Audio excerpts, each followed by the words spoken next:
नमस्कार, मैं जनमत श्रीओम गौतम। और जिस तरीके से सुशांत सिंह राजपूत के मामले में सीबीआई की जांच आगे बढ़ रही थी, लेकिन बीच में एम्स का एक कुख्यात डॉक्टर बीच में आता है और वो ऐसा बयान देता है, और ये बयान दिया जाता है कुछ सेलेक्टेड मीडिया के लोगों को। उसके बाद ये खबर चलाई जाती है कि एम्स के पैनल ने माना है कि सुशांत सिंह की मौत सुसाइड से हुई थी। इसको लेकर अब आपत्ति जता दी है विकास सिंह ने, जो कि सुशांत सिंह राजपूत के परिवार के वकील हैं, और उन्होंने स्पष्ट तौर पर एमसीआई और सीबीआई, एमसीआई यानी कि मेडिकल काउंसिल ऑफ इंडिया, और सीबीआई से ये गुजारिश की है कि सुधीर गुप्ता के खिलाफ एक्शन लिया जाए, क्योंकि सुधीर गुप्ता का जो एक्शन था वो सीधे तौर पर गैर पेशेवर था, कदाचार का और भ्रष्टाचार का नमूना था। ये जानबूझकर जांच को और लोगों को गुमराह करने के लिए दिया गया एक कुत्सित मंतव्य का वक्तव्य था।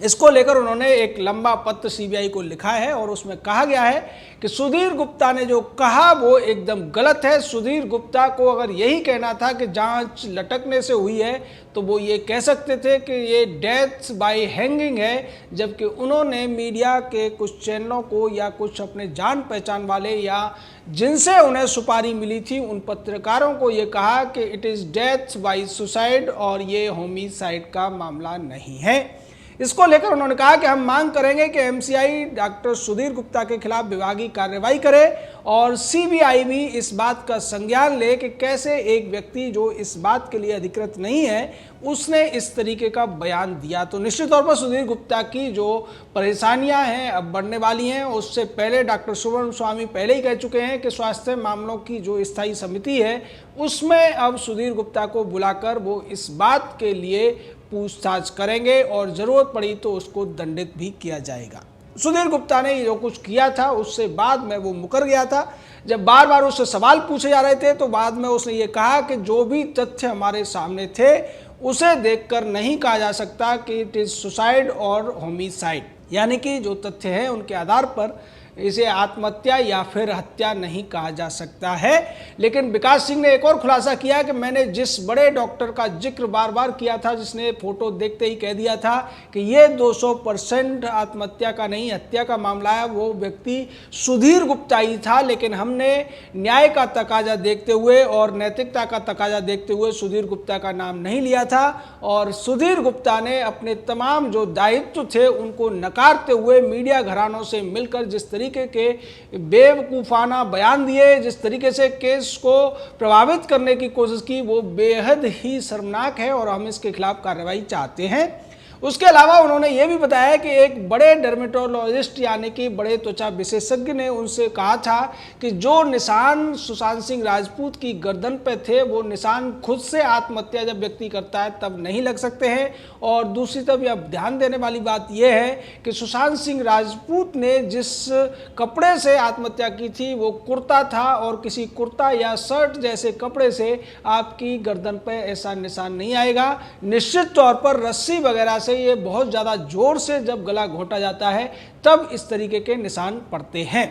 इसके साथ साथ विकास सिंह ने एक और खुलासा किया कि सुशांत सिंह राजपूत का एक पैर भी फ्रैक्चर्ड था जब उनका पोस्टमार्टम हुआ था, लेकिन कूपर अस्पताल ने इस फ्रैक्चर की बात को छुपाया था। उनके शरीर पर जो चोटें थी उनको छुपाया गया था, और इसको लेकर सुधीर गुप्ता ने भी शुरुआत में कहा था कि ये जो कुछ छुपाया गया है, जिस तरीके से बिसरा का सैंपल बहुत थोड़ी मात्रा में रखा गया है और वीडियोग्राफी नहीं की गई है, ये सारे एंगल बताते हैं कि कूपर अस्पताल यहाँ अपराधियों को बचाने की कोशिश करता हुआ दिखाई दे रहा है। ये वही बात है जो सुधीर गुप्ता ने रिपब्लिक टीवी के एक पत्रकार को भी बताई थी 22 अगस्त को, और ये वही बात है जो सुधीर गुप्ता ने विकास सिंह को भी बताई थी। लेकिन बाद में सुधीर गुप्ता मुकर जाता है और इंडिया टुडे, आज तक जैसे चैनल, एनडीटीवी जैसे चैनल ये उसकी बात को बढ़ा चढ़ाकर बताते हैं और बल्लियों उछलने लगते हैं। उसी तरीके से जैसे आज रिया चक्रवर्ती को जमानत जब हाईकोर्ट से मिलती है, जमानत सशर्त मिलती है, जमानत में ये भी कहा जाता है कि रिया को हर 10 दिन में एक बार थाने में जाकर हाजिरी लगानी पड़ेगी। उसके साथ साथ उसको विदेश जाने पर पाबंदी है, उसका पासपोर्ट भी जब्त किया जाएगा। लेकिन आज तक चैनल इसको दिखाता है कि ये रिया को एक तरीके से जमानत नहीं बल्कि बरी किया गया है। दूसरी तरफ रिया का जो बर्ताव आज जमानत मिलने के बाद हुआ वो फिर से सवाल उठाता है। रिया चक्रवर्ती जमानत मिलते ही अपनी जो दोस्त है शिवानी दांडेकर, जो कि फरहान अख्तर की प्रेमिका है, उसके साथ फरहान अख्तर की बड़ी बहन जोया अख्तर की गाड़ी में बैठकर फरहान अख्तर के घर जाती है। ये वही फरहान अख्तर है जिसका बाप जावेद अख्तर रिया चक्रवर्ती को बचाने के लिए कई ट्वीट कर चुका था। उसकी बहन भी रिया को बचाने का कैंपेन चलाती हुई दिख रही थी और फरहान अख्तर भी इस तरीके की हरकतें पहले कर चुका है। NTCA के जो प्रोटेस्ट हुए थे उसमें भी ये बड़ी कैंपेन करता हुआ नजर आ रहा था। तो अब सवाल उठ रहे हैं कि फरहान अख्तर, जावेद अख्तर और जोया अख्तर का इस पूरे मामले में क्या इंटरेस्ट है, उनका क्या निजी हित है जिसकी वजह से वो इस मामले में इतना ज़्यादा रुचि दिखा रहे हैं। दूसरी तरफ जिस तरीके से जावेद अख्तर ने महेश भट्ट का जब नाम इस पूरे मामले में आया था तब उसको बचाने की कोशिश की थी, यानी कि यहाँ पर सारा का सारा मामला फिर से ये ऐसा लगता है कि रिया को जमानत मिलने से इन लोगों को काफ़ी ज़्यादा राहत मिली है और अब ये लोग ये पूछ लेना चाहते हैं रिया से कि उसने किस किस का नाम लिया है, कहीं उसने जोया या फरहान अख्तर का नाम तो नहीं ले दिया या दूसरे लोगों का नाम तो नहीं ले दिया। ऐसा लगता है कि 28 दिन जेल में रहने के बाद में रिया चक्रवर्ती से सारी जानकारी जावेद अख्तर के घर पर ली जा रही है और बॉलीवुड के तमाम अगर दूसरे एक्टर या डायरेक्टर, प्रोड्यूसर या गीतकार जैसे जो तमाम सहायक होते हैं उनमें से किसी का नाम उसने ले दिया है तो वो इसको लेकर अपनी तैयारी कर लें। ये सारा जो पूरी साजिश है अब जावेद अख्तर के घर से चल रही है। इसका मतलब ये है कि जो शुरुआत में बात होती थी नेपोटिज्म की या गिरोहबंदी की, वो बात एक बार फिर साबित होती दिखाई दे रही है। और फरहान अख्तर के घर पर हो सकता है कि उसके साथ में महेश भट्ट की भी मुलाकात हुई हो। महेश भट्ट के साथ जिस तरीके से चैट पकड़ी गई थी रिया चक्रवर्ती की, जिसमें जो बातें रिया कर रही थी वो बेहद संदेहास्पद थी। हालांकि अभी तक महेश भट्ट को CBI ने जांच के लिए नहीं बुलाया। दूसरी तरफ खबर यह भी है कि CBI की एक टीम अब दिल्ली से मुंबई पहुंच गई है दूसरे चरण की जाँच करने के लिए और इस जाँच में यह भी देखा जाएगा कि रिया चक्रवर्ती को लेकर तमाम जो खुलासे हुए हैं। 13 जून की रात को रिया और सुशांत के मिलने की जो बात सामने आई है, चश्मदीद को भी रिया चक्रवर्ती को जिसने देखा था, उस चश्मदीद को जो कि पड़ोसी भी है सुशांत सिंह राजपूत की, उसको भी CBI ने बुलाया हुआ है। तो रिया एक तरफ NCB के जो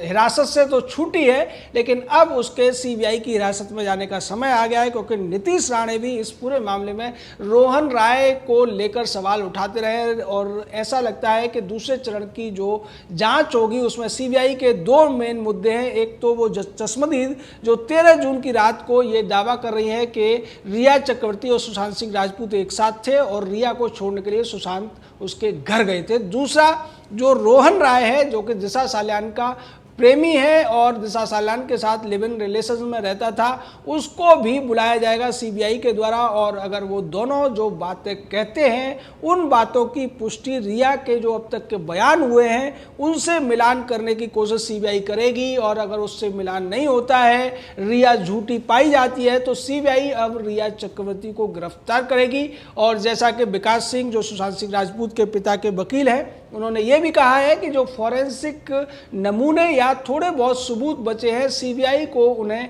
दूसरी फॉरेंसिक लैब्स को भेजना चाहिए, जिसको CBI पहले ही भेजने की बात कह चुकी है। CBI पहले ही कह चुकी है कि एम्स के पैनल ने जो रिपोर्ट दी है उसमें जिस तरीके की बातें की गई हैं उससे कुछ भी स्पष्ट नहीं है और हम इन आंकड़ों को दूसरी फॉरेंसिक लैब्स को भेजकर इसकी और ज़्यादा पुष्टि कराना चाहते हैं।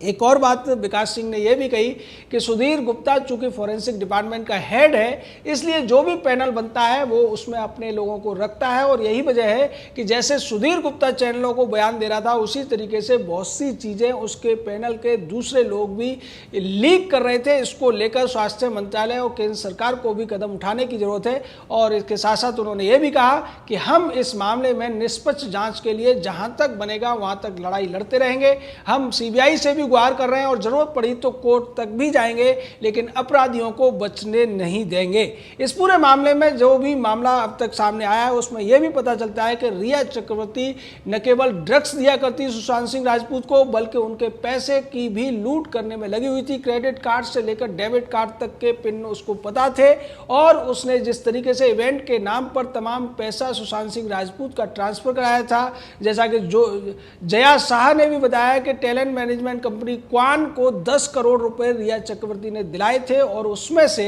जो आधे से ज्यादा पैसा है वो रिया को वापस हुआ था, लेकिन ये पैसा डायरेक्ट अकाउंट्स में नहीं लौटा था। इस वजह से अभी ईडी इस पूरे मामले में और ज्यादा जांच कर रही है और पता लगाने की कोशिश कर रही है कि सुशांत सिंह राजपूत ने जो 5 साल के भीतर 70 करोड़ रुपए कमाए थे उनमें से कितने पैसे उसके पास बचे हैं और कितने पैसे को रिया चक्रवर्ती अपने गिरोह के साथ लूट चुकी है। रिया चक्रवर्ती को बचाने की मुहिम चलाने वाले, उसकी पीआर एजेंसी की तरह काम करने वाले लोग अब जो सवाल नए सिरे से उठेंगे उनकी तैयारी कर लें, क्योंकि इस बार सीबीआई की जांच बेहद सख्त होने वाली है और इस बार सीबीआई जांच के साथ साथ रिया चक्रवर्ती को गिरफ्तार भी करेगी। इस गिरफ्तारी के बाद जमानत मिलना भी मुश्किल है। रिया चक्रवर्ती के बुरे दिन शुरू हो चुके हैं। उसने जो कुकर्म किए हैं, उसने जो बड़ा अपराध किया है, उसकी सजा उसको मिलकर रहेगी। ये बात के संकेत सीबीआई भी दे चुकी है और इसी बात के संकेत देते हुए विकास सिंह भी दिख रहे थे। सीबीआई की टीम पहुंच चुकी है। रिया चक्रवर्ती अगर ये सोचती है कि फरहान अख्तर और जावेद अख्तर या जोया अख्तर उसको बचा लेंगे, महेश भट्ट या दूसरे लोग उसको बचा लेंगे, तो वो ये ध्यान रखे कि ये लोग तब तक उसके साथ खड़े हैं जब तक वो खुद नहीं फंस रहे हैं। जिस तरीके से दीपिका पादुकोण, श्रद्धा कपूर, सारा अली खान जब खुद फंसने लगी तो वो रिया के पक्ष में कैंपेन चलाने की बजाय खुद को बचाने के लिए तर्क देती हुई नजर आ रही थी। इस पूरे मामले में रिया का जिस तरीके की भूमिका रही है, रोहन राय के एक बार सामने आने के बाद में बेबी पेंगुइन को लेकर भी इस मामले में जांच और उसको पूछताछ के लिए बुलाया जा सकता है, क्योंकि दिशा सालियान और सुशांत सिंह राजपूत का मामला एकदम से जुड़ा हुआ है और इस बात को लेकर ही सीबीआई की टीम इस बार जांच करने वाली है। इस बार इन अपराधियों को ज़्यादा मौके नहीं दिए जाएंगे। और जहां तक एम्स की रिपोर्ट का सवाल है, तो हम आपको पहले ही बता चुके हैं कि ये जो बयान था सुधीर गुप्ता का वो भी गलत था और अगर रिपोर्ट में भी वही सब कुछ कहा गया है जो कि कूपर अस्पताल ने कहा है, तब भी सीबीआई के पास ये विकल्प है कि वो इस रिपोर्ट को माने या न माने। अगर दूसरे जो सबूत हैं, दूसरे जो गवाह हैं, दूसरी जो परिस्थिति जन्य अन्य चीज़ें हैं, वो अगर इस बात के उलट हत्या का साफ साफ इशारा करते हैं तो रिया चक्रवर्ती का बचना बेहद मुश्किल है। चाहे उसके लिए राजदीप सरदेसाई वकालत करे या राहुल कंवल उसको बचाने की नाकाम कोशिश करे, अंजना कश्यप या रोहित सरदाना जैसे भी उसके पक्ष में कितने भी गीत गा लें, लेकिन रिया बच नहीं पाएगी और ना ही बेबी पेंगुइन बचेगा। जय हिंद, जय भारत।